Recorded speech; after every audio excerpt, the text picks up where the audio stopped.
আসসালামু আলাইকুম। চলে আসছি নতুন একটি রেসিপি নিয়ে। তো এটা খুবই মজাদার, খুবই টেস্টি। তো এখন বড় মাছের ডিম কিভাবে ফ্রাই করতে হয় খুব সহজে, খুবই টেস্টি, ছোট বড় সবাই পছন্দ করবে। চলুন তাহলে দেখে নিই। তো প্রথমে কড়াইতে আমি সামান্য একটু পানি দিয়েছি আর লবণ হলুদ দিয়ে লবণটা ফুটিয়ে নিয়ে ডিমটা দিয়ে দেবো। আর এই ডিমটা আমি ভালো করে ভেঙে দেবো। পানিটা যতক্ষণ না শুকাবে ততক্ষণ পর্যন্ত আমি এটা নাড়তে থাকবো। আর সামান্য একটু তেল অ্যাড করে দিয়েছি। এটা খেতে কিন্তু খুবই দুর্দান্ত স্বাদের। অনেকে কিন্তু মাছের ডিম পছন্দ করে না। তো যারা পছন্দ করে না তারা এইভাবে রেসিপিটা বানিয়ে খেলে আপনারা আরও একবার বানিয়ে খেতে চাইবেন। এটা এতই মজাদার। তো আমার বাসাতে আমি প্রায় এইভাবে মাছের ডিমটা ফ্রাই করি, খেতে খুবই মজা লাগে। আর এখন দিয়ে দেবো সামান্য একটু লেবু। তো আমি অর্ধেকটা লেবুর রস দিয়ে দিয়েছি। তো আমার দেখতে পাচ্ছেন ভালো করে শুকানো হয়ে গেছে। আমি এটা নামিয়ে নেব।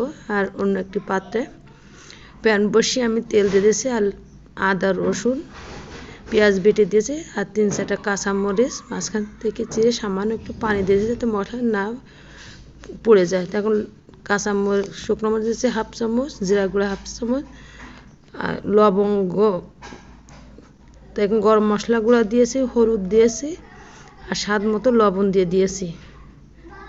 তো এখানে একটু গরম মশলা আর ভাজি জিরা সেটাও আমি কিন্তু দিয়ে দিয়েছি। দিয়ে ভালো করে কষিয়ে নেব। এটা কিন্তু খেতে খুবই টেস্টি হবে। এখানে তো মশলাটা আমার কষানো কমপ্লিট হয়ে গেছে। আর এখানে একটু পানি দিয়ে দিয়েছি যাতে নিচ থেকে না লেগে যায়। তো মশলাটা কষানোর পরেও আমি একটু পানি দিয়েছি, আর একটু কষিয়ে নিলে তো মশলা যত কষানো বেশি হবে খেতে কিন্তু ততই মজা লাগবে। এই জন্য আমি আর একটু পানি দিয়ে ভালো করে কষিয়ে নিয়েছি। তো আমি এখন মাছের ডিমটা দিয়ে দিয়েছি। তো মাছের ডিমটা দিয়ে ভালোভাবে নিয়েছি। তো দেখতে পাচ্ছেন এটা কিন্তু আর পানি নাই। তো আমি এখানে পানিও অ্যাড করে দিব।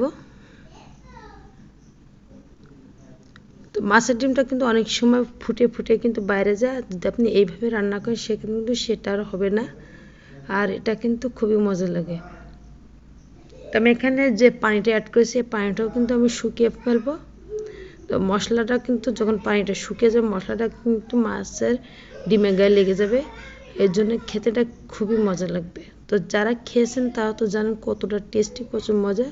আর যারা খাননি তারা বাসায় একবার হলেও ট্রাই করবেন, দেখুন অনেক মজার। তো মাছের ডিম কিন্তু অনেকে ফেলে দেয়। তো আমি মনে করি ফেলে না দিয়ে এইভাবে বাসাতে মাছের ডিম ফ্রাই করেও কিন্তু অনায়াসে খাওয়া যায়। তো এতক্ষণ আমার সাথে থাকার জন্য সবাইকে অসংখ্য ধন্যবাদ। সবাই ভালো থাকবেন। আল্লাহ হাফেজ।